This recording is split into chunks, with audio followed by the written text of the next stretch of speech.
kuno warreen hangafoota keessaa Mikaa'el na gargaaruuf dhufe. Macaafa Daani'el raajicha boqonnaa 10 lakkoofsa 13.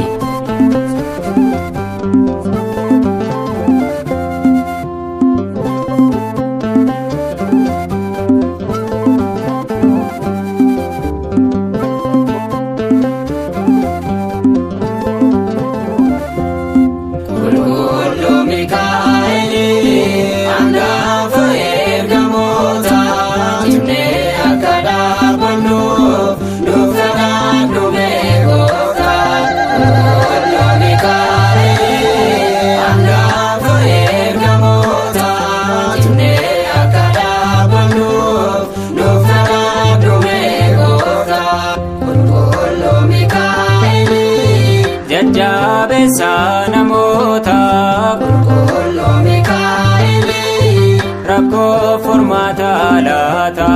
Qulqulluu Mikaa'el gaddaan irraa calaasa. Qulqulluu Mikaa'el gammachuu nu badhaasa. Qulqulluu Mikaa'el Daani'el muudamnaan. Qulqulluu Mikaa'el baay'ee itti naafanii. Qulqulluu Mikaa'el mooticha eeyyamsiisuun. Qulqulluu Mikaa'el balleessuudhaaf yaadanii. Qulqulluu Mikaa'el hangafa ergamoota jennee akka dhaabannuuf nuuf kanaafuu meeqoodha. Qulqulluu Mikaa'el soorata dorgochuuni. Qulqulluu Mikaa'el leencota beleessanii. Qulqulluu Mikaa'el Daani'elin qabanii. Qulqulluu Mikaa'el achi keessa buusanii. Qulqulluu Mikaa'el atoo kennaani qabda. Qulqulluu Mikaa'el kan Waaqayyo siif laate. Qulqulluu Mikaa'el barreessite saamii dhufte. Qulqulluu Mikaa'el afaan leencotaa cufte. Qulqulluu Mikaa'el hangafa ergamoota jennee akka dhaabannuuf nuuf kanaafuu meeqoodha. Qulqulluu Mikaa'el hojii raawwattee. Qulqulluu Mikaa'el ati Israa'eliif.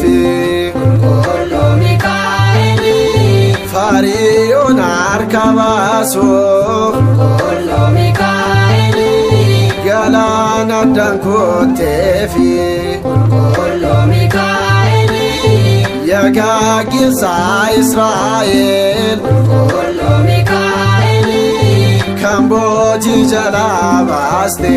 Qulqulluu Mikaa'el nyaata isaaniif ga'u.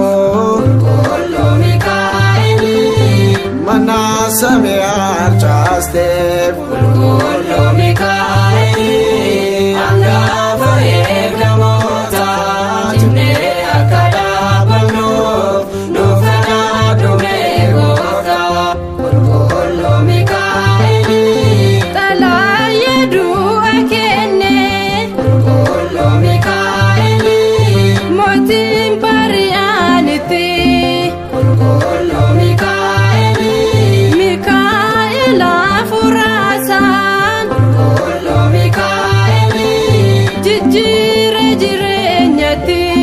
Qulqulluu Mikaa'el dubartii eebbifamtu. Qulqulluu Mikaa'el kan Waaqayyo shammattu. Qulqulluu Mikaa'el afaan mi'aa jabeesse. Qulqulluu Mikaa'el jinaafis ni qaanesse.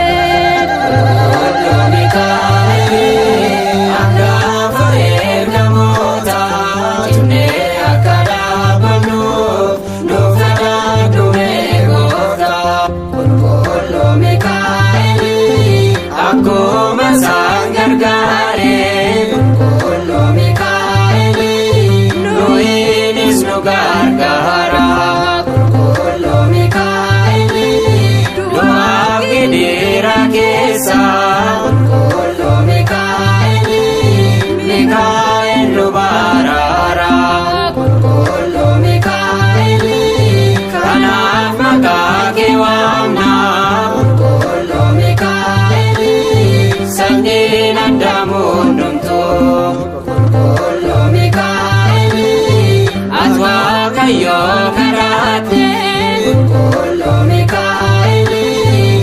burraqa furtuu qulqulluu Mikaa'eli hangafa ergamoota jibnee akka dhaabannuuf nuuf kadhadhu mee gooftaa qulqulluu Mikaa'eli.